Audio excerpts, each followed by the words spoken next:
Rappelez-vous, vous pouvez soutenir la chaîne en mettant un j'aime, en vous abonnant et en activant les notifications, c'est gratuit et cela m'aide vraiment à continuer.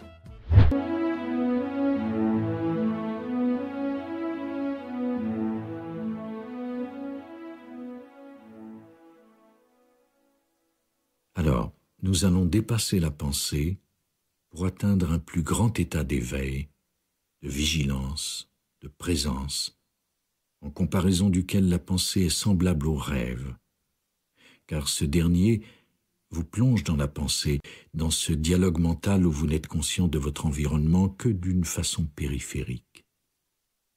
Car vous pourriez être en train de marcher dans les bois, dans l'environnement le plus magnifique, et être encore en train de penser à vos problèmes.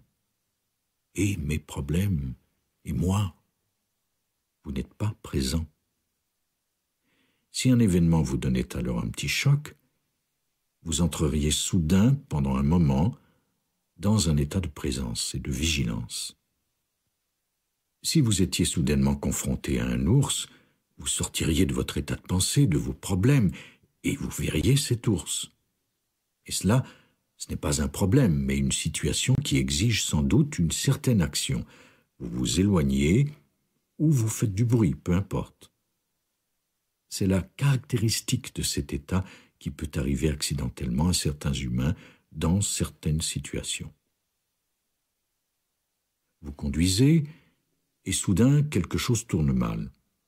Vous savez qu'un accident est imminent, que cela peut se produire en quelques secondes. Et vous conduisiez depuis 2 heures immergé dans votre monde de problèmes. Le stress, telle ou telle question à régler, soudain, tout cela disparaît. Voilà un exemple de l'émergence accidentelle de l'état de conscience dont je parle. Bien des gens ont raconté qu'ils savaient qu'un accident était inévitable. Ils se sont soudainement trouvés dans un état intérieur de calme et de sérénité extrême. Ils étaient totalement présents et alertes. Toute peur les avait quittés. Ils ont survécu à l'incident et plus tard ils l'ont raconté. Ils ont dit « Comment cela a-t-il pu se passer ? Car c'était une situation tellement dangereuse. Et je me suis senti si serein, soudainement. »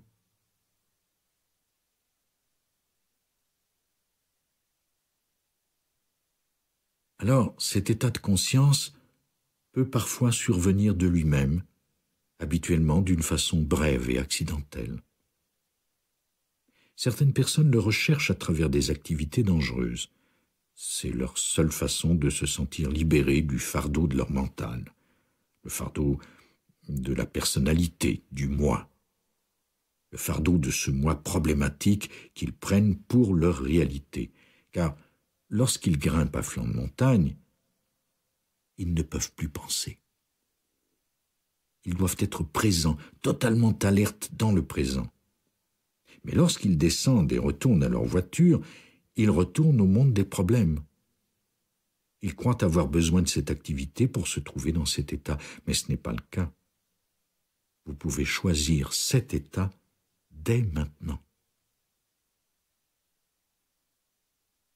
Vous vous apercevez en entrant dans le présent qu'il n'y a jamais de problème dans l'instant présent.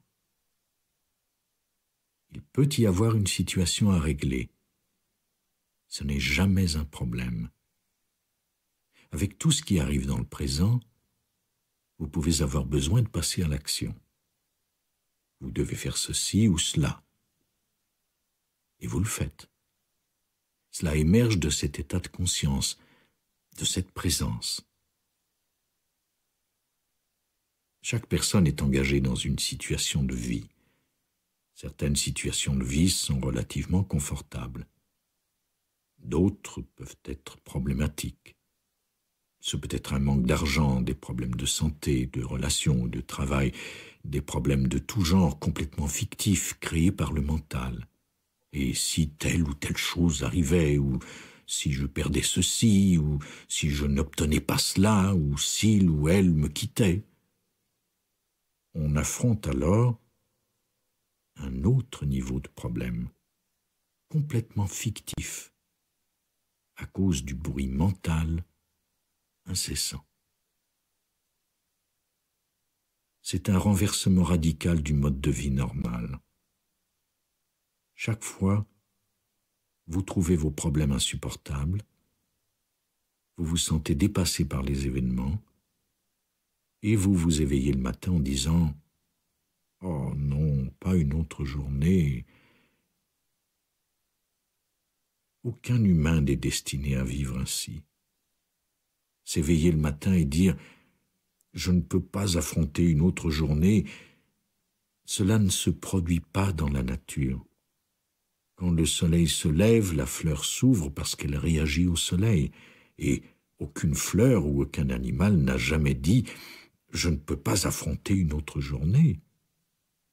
Peut-être les animaux qui souffrent profondément de ce que les humains leur ont fait, mais aucun animal sauvage. Lorsqu'une plante ou qu'une fleur s'éveille, elle se trouve immédiatement en état de vitalité. Et si vous regardez suffisamment à fond, vous verrez leur incroyable beauté. Vous verrez qu'elles célèbrent la vie, et c'est ainsi que la vie est censée être.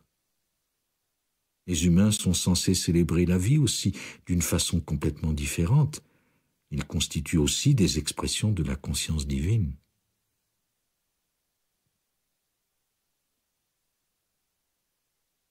Alors, nous imposons aussi notre vision du monde à la nature. De nos jours, les humains disent « Toute la nature mène une lutte de survie ». Parce que leur propre vie se déroule ainsi. C'est leur propre mental qu'ils décrivent. Si vous vous sentiez libéré de cet état d'esprit, vous verriez en réalité que la plupart du temps, la nature célèbre la vie. Et les moments de lutte sont très courts. Les animaux vivent la plupart du temps dans un état de bien-être. Lorsqu'ils ont faim, ils tuent peut-être, mais c'est un moment très bref par rapport à la plus grande partie de leur existence. Alors on porte ce fardeau de problème qui est le mental, qui s'alourdit à mesure que les gens vieillissent. Souvent, le fardeau augmente. Le passé devient de plus en plus lourd en soi, et graduellement, on ne sent plus la vie. On ne sent plus la vitalité qui se trouve dans la profondeur même de son être à cause du bruit mental. Il recouvre un sentiment incroyablement profond de vitalité qui est la vie même. Jésus dit « Je veux que vous ayez une vie plus abondante ». Il ne parle pas d'une abondance de biens de consommation. Il ne parle pas d'un plus grand nombre de centres commerciaux, il ne parle pas des choses de la vie, il parle de la vie même, la vitalité de la vie. Et le seul espace où l'on puisse entrer en contact avec la vie, c'est la quiétude qui se trouve sous le bruit mental, la présence, la quiétude vivante. Car la quiétude est aussi un sentiment de vitalité intense. C'est l'espace où vous vous sentez relié à quelque chose de beaucoup plus vaste que le petit moi. Vous entrez en contact avec cet incroyable sentiment de vitalité, avec l'immensité de la vie, seulement quand vous êtes dans le présent. Cela prend une place de plus en plus grande dans votre vie à mesure que vous y accédez. Vous vivez dans cet état de lien non seulement en un bref éclair, mais pour des périodes plus longues. Je l'appelle parfois le lien avec l'être. C'est un espace où la vie est bonne. C'est bon d'être en vie. Les choses émergent de la vie même, de la quiétude bien vivante qui se trouve dans votre être. Il peut soudain en surgir des pensées, mais ce seront de nouvelles pensées créatrices et non des vieux disques que vous faites rejouer dans votre mental depuis 10 ou 20 ans. La présence engendre des observations, des prises de conscience, car c'est la source de toute créativité. Alors vous êtes en contact avec la vie même. Non pas la vie manifestée sous forme de pensées, de choses, de planètes, de galaxies, de brins d'herbe. La vie avant qu'elle ne devienne quelque chose, sous son absence de forme originelle. La vie sans forme, qui est votre essence. Être relié à cela, c'est se libérer du monde, de l'attachement, de la cupidité, de l'accaparement et de l'indigence. Et vous avez l'incroyable sentiment de savoir, soudain, que vous êtes précieux, parce que vous êtes la vie.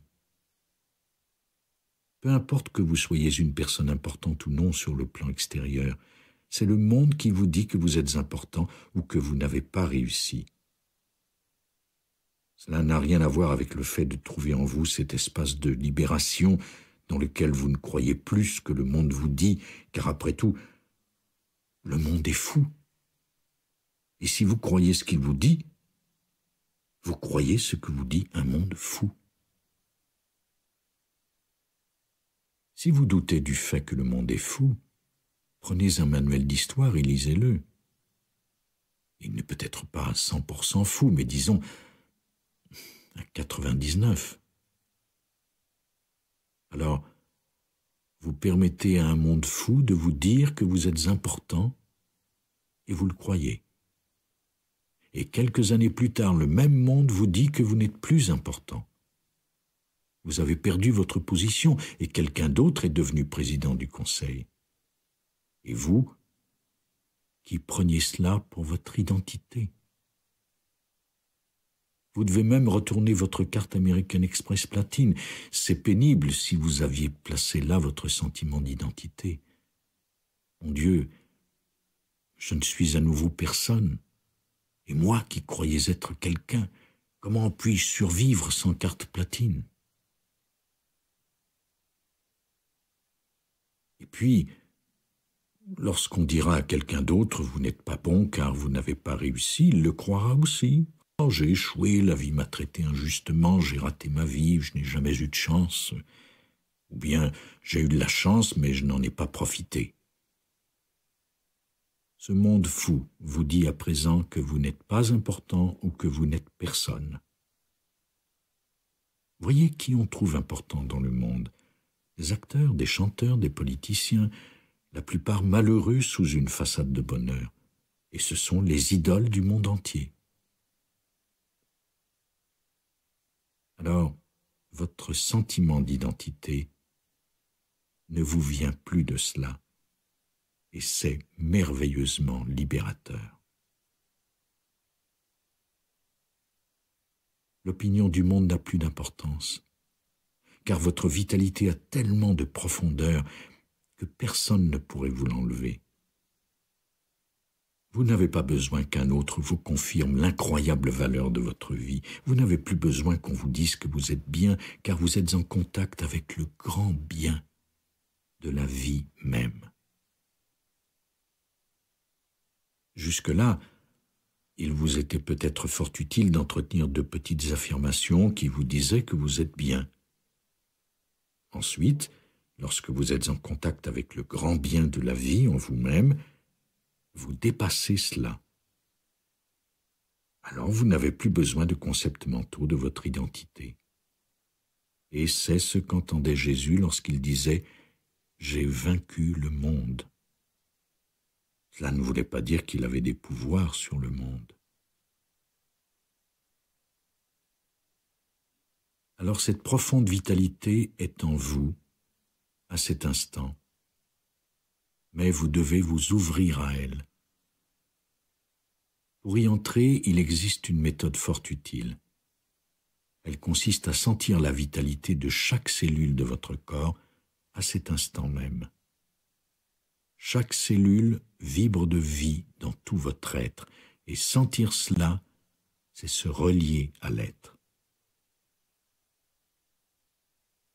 Remarquez bien lorsque votre attention passe à votre corps, dans le champ d'énergie intérieure de votre corps.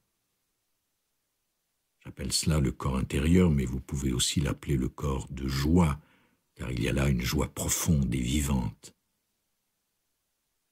Lorsque votre attention s'y trouve, le bruit cesse soudainement dans votre tête, car l'attention est passée de la tête à l'être. Et alors, vous êtes enraciné dans le présent. Ainsi, on dirait presque que tout votre corps prend vie, soudainement. C'est ce qu'entendait Jésus lorsqu'il disait « Tout votre corps sera rempli de lumière ». C'est la lumière de la conscience, une conscience abondante pour percevoir le monde. Vous êtes enraciné dans le présent, c'est l'ouverture, c'est la porte. Vous êtes enraciné dans l'être.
Tout est une expression de la conscience divine, sous une forme ou une autre. Chaque organe ou cellule a une vaste intelligence que le mental humain ne pourra jamais comprendre. Même dans 1000 ans, nous serons encore en train d'explorer le fonctionnement du corps. Et il est si facile de se relier à une intelligence plus grande que le mental. Il vous suffit de sentir la vitalité du corps intérieur pour bientôt arriver à sentir sa joie, la joie de la vie même. Et elle ne dépend pas de votre situation de vie, car les situations vont et viennent. Présentement, elles peuvent être négatives ou positives, elles restent rarement les mêmes. Si à l'heure actuelle elles sont positives, elles deviendront peut-être négatives l'an prochain, elles fluctuent constamment, mais il y a un espace qui en est libéré. Des gens qui m'ont écrit d'une prison sont en train de pratiquer cela, de vivre cela, et découvrent une joie et une vitalité intense malgré les conditions misérables de leur vie extérieure. Alors, ces circonstances extérieures, c'est ce que j'appelle votre situation de vie. Elle peut être bonne, mauvaise, indifférente. Elle change. On perd, on gagne.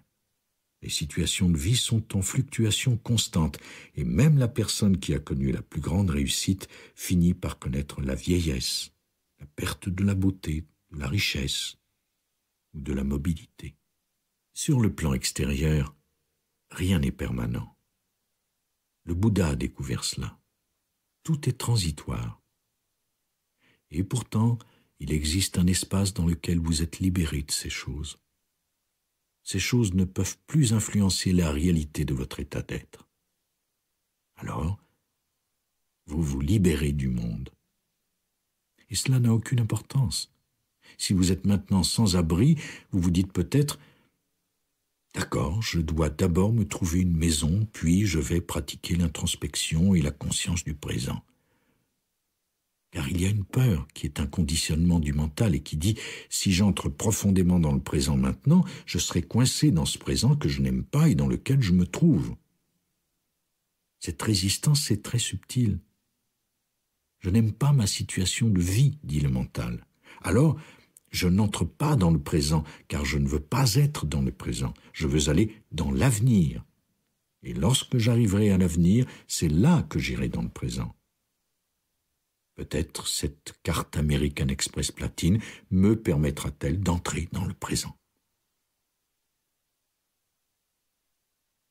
Et bien sûr, le miracle, c'est que vous le faites déjà. Peu importe la condition de votre vie, vous n'avez aucune excuse pour ne pas y arriver. Et la façon la plus rapide de sortir d'une situation indésirable, de sans-abri, de prisonnier, de pauvre, ou même d'une condition physique, la façon la plus rapide consiste à entrer dans le moment présent et de se relier à l'immense vitalité qui n'attend que soi.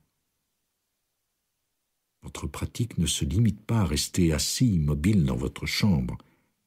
Il ne suffit pas de pratiquer la méditation, c'est une façon d'être qui vous permet de commencer à vous établir dans cet état de lien. Et vous remarquerez soudain une plus grande créativité dans votre vie, davantage d'observations intérieures, de prise de conscience des gestes à poser. Vous vous éveillez et soudain, vous savez. Ah, voici ce que j'ai à faire. Car ces observations proviennent de cet état.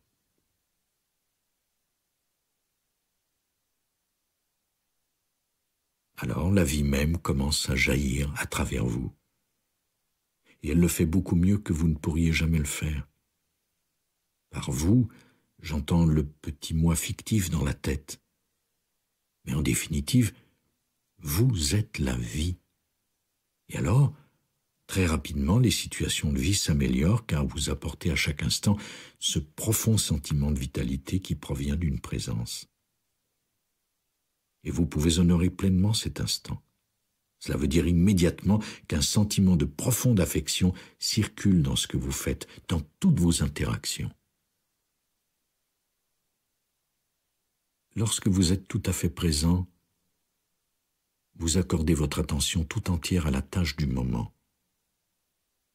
Et même si vous avez un travail que le mental trouve ennuyeux et dont vous voulez sortir, la façon la plus rapide d'y arriver consiste à y apporter un état de conscience différent. Apportez attention même aux choses ennuyeuses que vous avez à faire.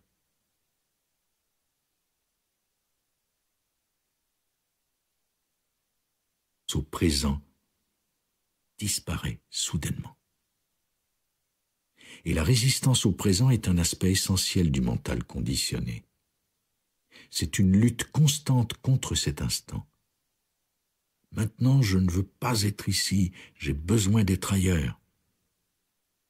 Lorsque la résistance au présent disparaît, la vie peut circuler librement à travers vous. Alors, les problèmes disparaissent. Et bien sûr, on ne crée plus de problèmes. Des défis se présentent encore, mais on y réagit dans le présent. À partir de ce sentiment de présence et de vitalité, on voit ce qu'on peut faire à présent à propos de cette situation et on devient calme. Et l'action émerge de cet état. On ne traîne plus l'atroce pensée « Oh, moi et mes problèmes !» et on ne s'éveille plus jamais le matin en disant « Je ne peux plus supporter une autre journée ». C'est une condition affreuse dans laquelle se trouvent cependant bien des humains.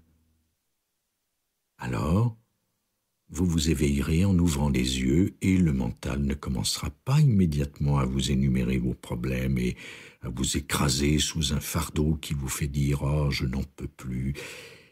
Vous vous éveillez et immédiatement vous vous reliez à la vitalité qui se trouve dans chaque cellule du corps et vous entretenez cet état. Lorsqu'on ressent cette vitalité, on se sent bien. Pourquoi donc ? Parce que le mental n'a pas encore commencé à vous rappeler vos problèmes. Car sans ces problèmes, on se sent toujours bien. La vie est toujours magnifique et la vie devient une célébration continuelle. Il n'est pas nécessaire d'attendre l'avenir pour devenir heureux, pour devenir quelqu'un ou pour réussir. Et le miracle, c'est que tout se déroule plus aisément.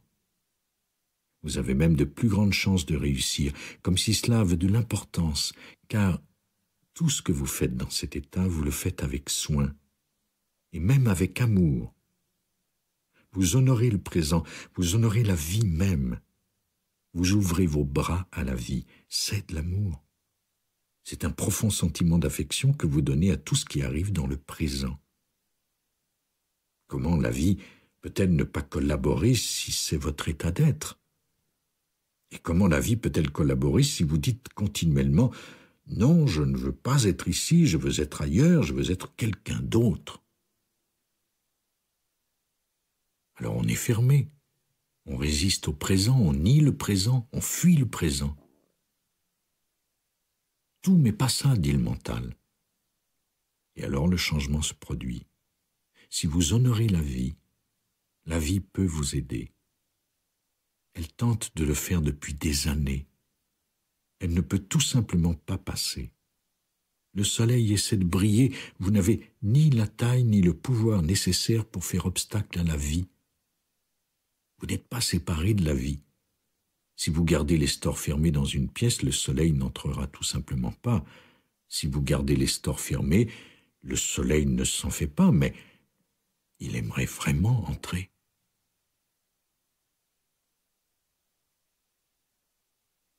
Voilà donc l'état de non-résistance au moment présent. Lorsque vous y entrez, il se produit la transformation la plus miraculeuse de la conscience. Lorsqu'on ne résiste pas à ce qui est, le bruit mental incessant ralentit, disparaît. D'immenses écarts surgissent dans le courant du mental, car ce dernier constitue une résistance continuelle. Alors vous ne vous ouvrez qu'à cet instant. C'est la pratique spirituelle ultime. Rien ne pourrait être plus simple, et pourtant, cela semble tellement difficile à cause du conditionnement du mental. Vous vous appuyez alors sur ce sentiment de puissance ou de vitalité. Tel est le sens du mot « confiance ». Il faut avoir confiance en la vie. Il est difficile de vous obliger à faire confiance lorsque votre condition primordiale est la peur, qui est la condition humaine primordiale provenant de l'état d'identification au mental. La peur et la confiance sont incompatibles. La confiance est tout simplement l'absence de peur. Alors vous ne pouvez vous obliger à faire confiance, même avec des affirmations. Vous pouvez même répéter des affirmations en les écrivant sur la glace de la salle de bain. J'ai confiance en la vie, j'ai confiance que la vie me soutient. Mais vous devez même, en fin de compte, dépasser l'affirmation. Et quand la confiance s'élève naturellement, vous n'avez plus besoin d'affirmation, car quand vous y êtes, la réalité y est. Les affirmations constituent peut-être une étape transitoire lorsque vous n'êtes pas tout à fait arrivé à la réalité. Alors vous vous dites « je suis riche ». Mais lorsque vous avez 50 millions à la banque, vous pouvez retirer l'affirmation de la glace de votre salle de bain, c'est évident. Vous savez que vous êtes riche, vous n'avez plus besoin de le dire.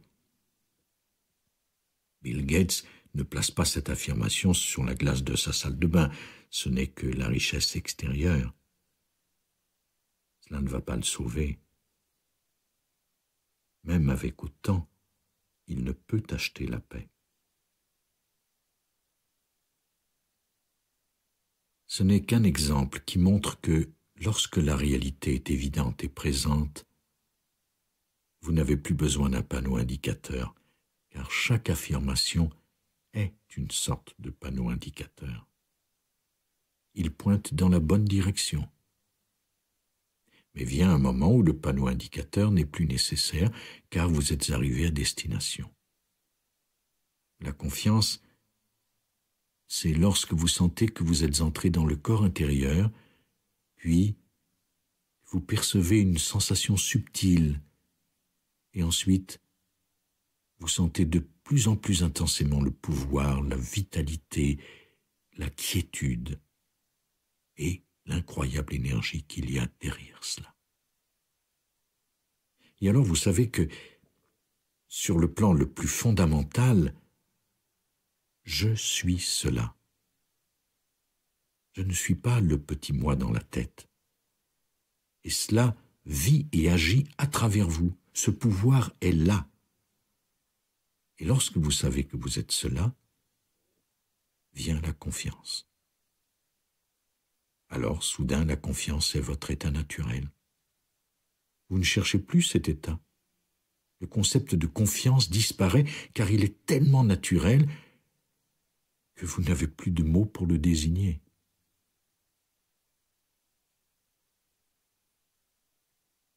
Bien des concepts disparaissent lorsqu'arrive la réalité que désigne le concept. Le concept mental même n'est plus nécessaire. L'amour surgit naturellement de cet état de présence. Et vous n'avez pas à garder de concept en tête et affirmer « je suis un être affectueux ». Ce n'est plus nécessaire. Je suis parfois surpris que l'on me dise certaines choses. Parce que je suis présent, on dit « Oh, vous êtes tellement patient ». Alors, je suis patient? Je ne savais pas. Pour moi, ce n'est pas de la patience. Il ne m'était jamais venu à l'esprit que j'étais patient. Je n'en ai pas la moindre idée, car la patience veut dire qu'on s'efforce d'être là. Elle comporte une sorte d'effort.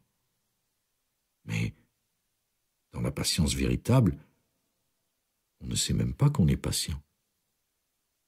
On est tout simplement présent. La patience veut dire qu'on est à moitié présent et à moitié absent. On pratique la patience. D'accord, je serai patient pendant encore une demi-heure, mais ensuite, j'en aurai assez. Alors il est merveilleux que tous ces concepts ne soient plus nécessaires.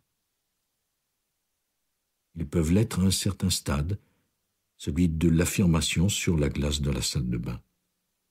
Mais vient aussi un moment où l'on dépasse cela.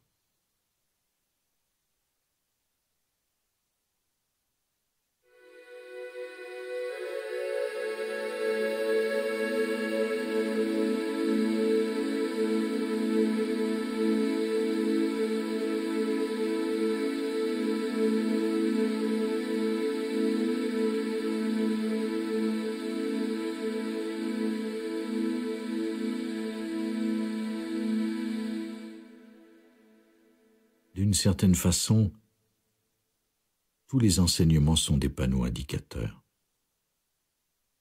La voie spirituelle peut comporter des pièges. Vous vous identifiez à une forme particulière dans laquelle se présente un enseignement et vous dites « D'accord, je suis bouddhiste » et l'autre dit « Eh bien, je suis soufi ». Et l'autre encore dit « Eh bien, je suis bouddhiste zen et vous êtes de tendance Theravada. En réalité, le zen est supérieur. » Ces identifications peuvent constituer des obstacles. L'ego peut s'insinuer à tout moment sur la voie spirituelle. L'ego veut dire qu'une nouvelle image de qui vous êtes s'est reformée dans votre mental. C'est un phénomène très subtil qu'on peut observer en soi qui s'appelle la comparaison. L'ego aime à se comparer. La comparaison est un stratagème de l'ego.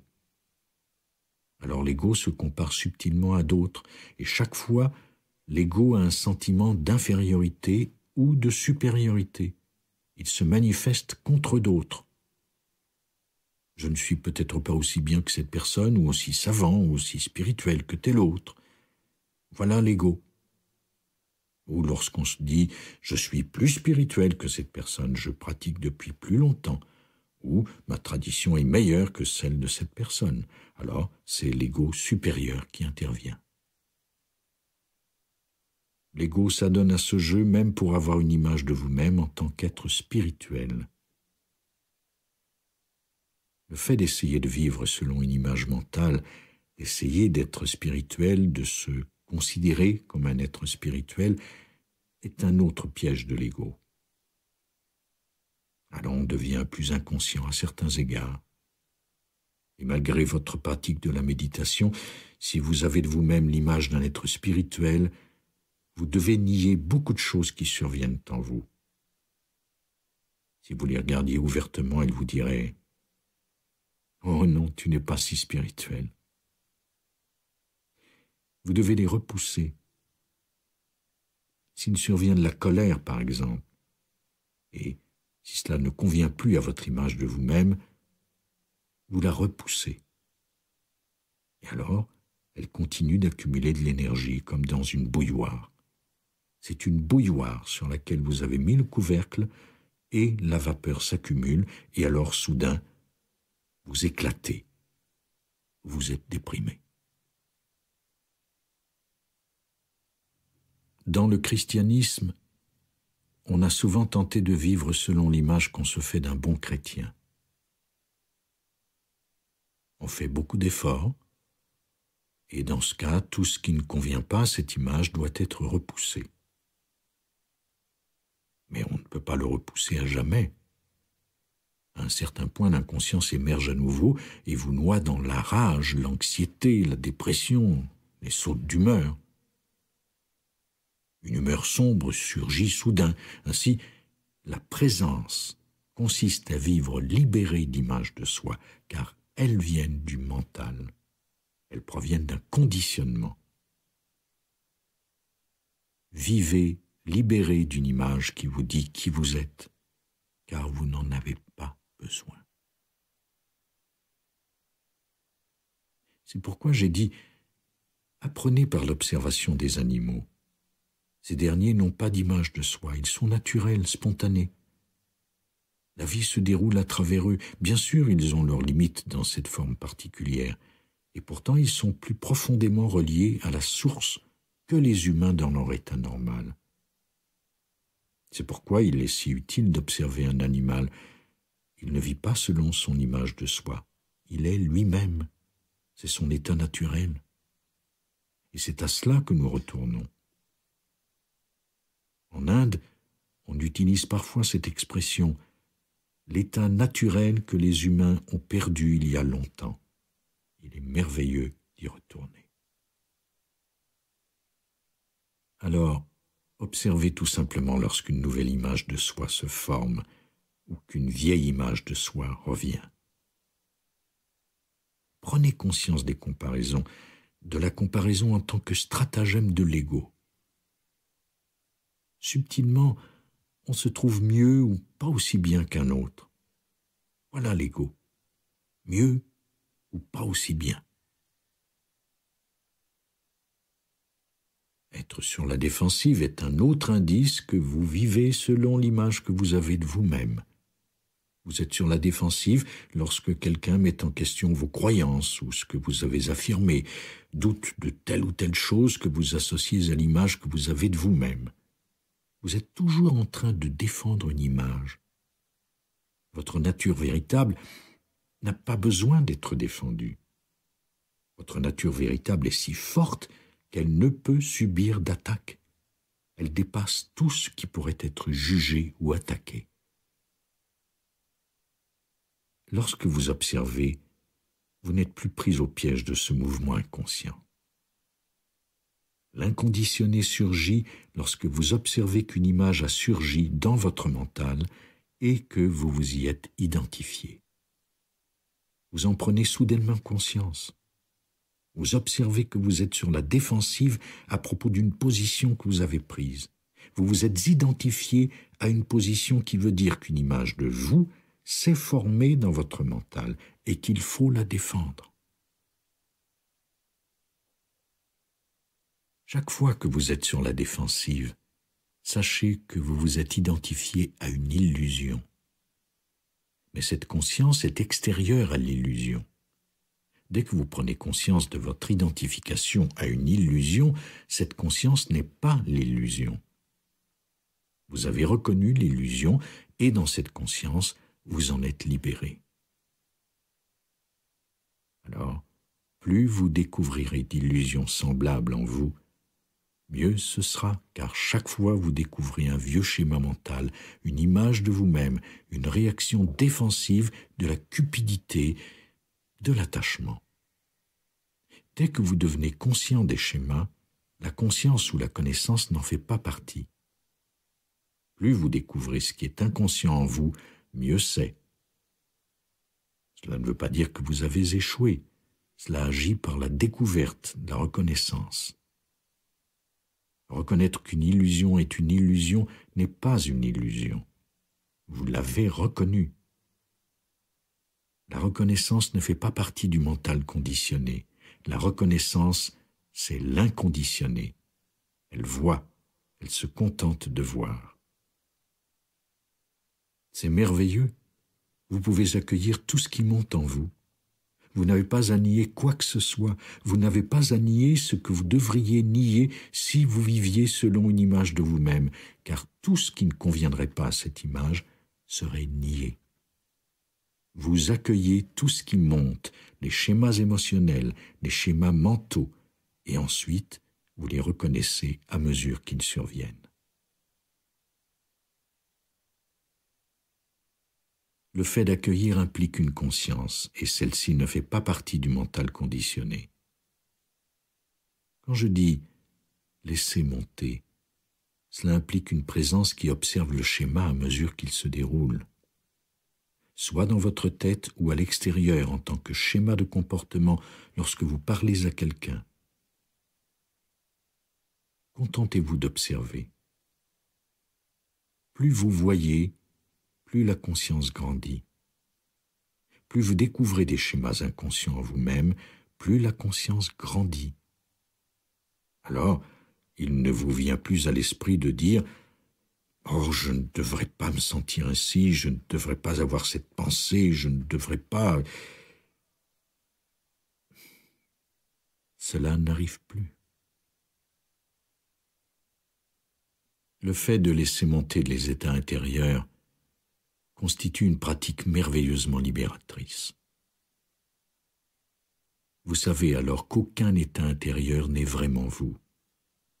Aucun état conditionné n'est votre nature véritable. C'est pourquoi vous êtes libre de les laisser monter en vous, tous ces états. Autrement, si la colère monte et que vous vous identifiez à elle, vous vous dites « Je ne dois pas être cela, je suis sur la voie spirituelle depuis tellement d'années et j'ai encore toute cette colère, je ne devrais pas. » Alors, vous voudriez la réprimer ou la nier et dire « Non, je ne suis pas en colère, je ne suis jamais en colère, ne m'accusez pas d'être en colère, c'est vous qui êtes en colère. » Ce sont des interactions typiques entre égaux. Moi inconscient, c'est vous qui êtes inconscient.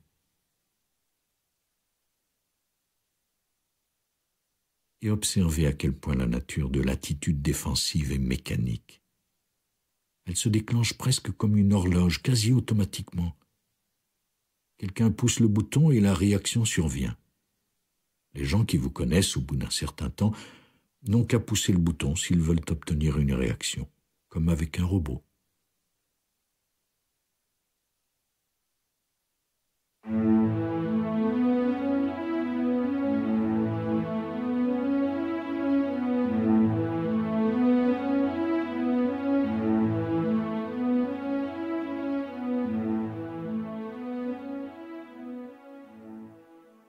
Il y a quelques mois, je marchais près d'un étang dans un parc.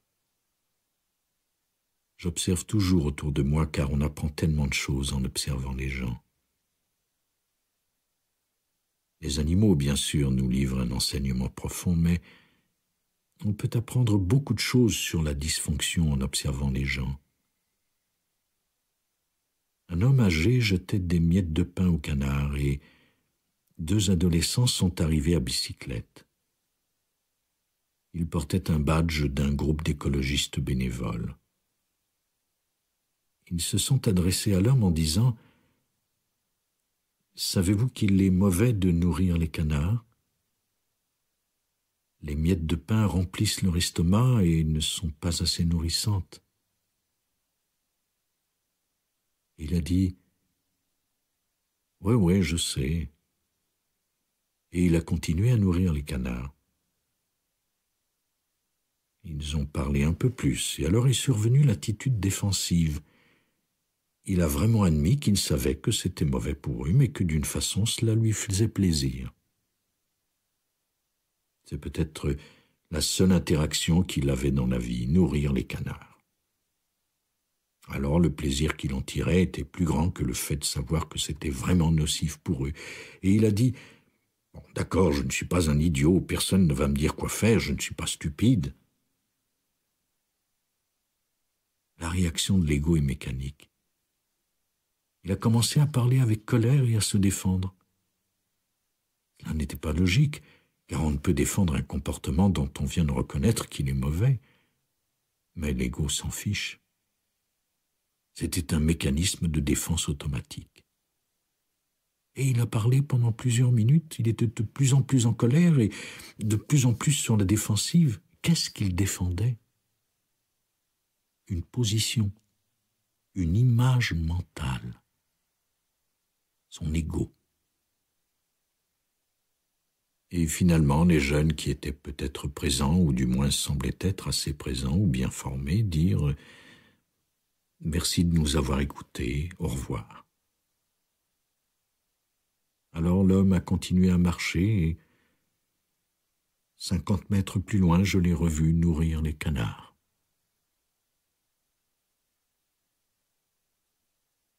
Voyons maintenant ce qui serait arrivé s'il avait été vraiment présent à ce moment. Rejouons le même scénario. Il nourrit les canards et les jeunes arrivent et disent « Savez-vous que c'est nocif ?» La première affirmation était peut-être vraie.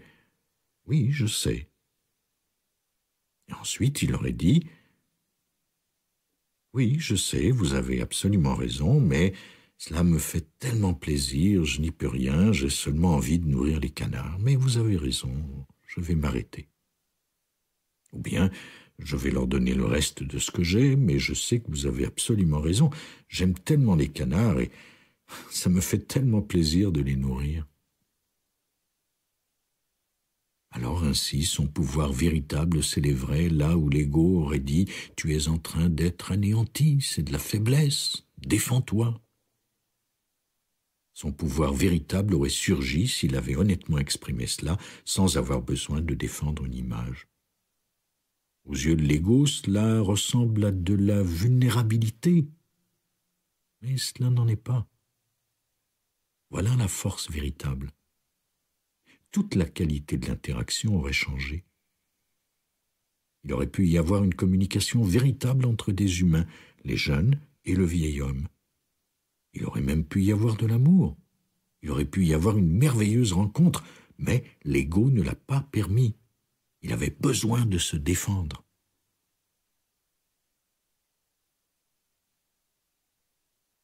Les gens s'enfoncent de plus en plus dans ce piège.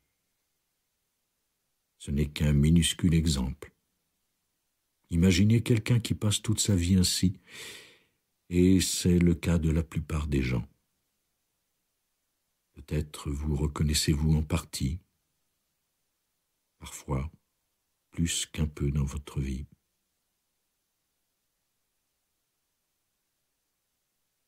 Lorsque la présence surgit et que vous observez l'attitude défensive, vous vous dites « Mon Dieu, c'est ça ». Et alors, parfois, par la simple observation, vous dépassez cela, car c'est le pouvoir qui réside là où vous ne vous défendez plus.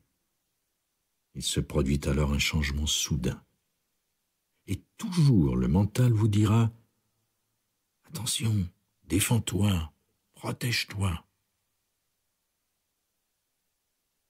Donc, vous apprenez en observant d'autres humains et en vous observant vous-même, bien entendu.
ADA Audio vous a présenté Vivre libéré de Eckhart Tolle. À la narration, Vincent Davy. Adaptation audio, Cécile Roland. Réalisation, musique et enregistrement, Louis Lachance.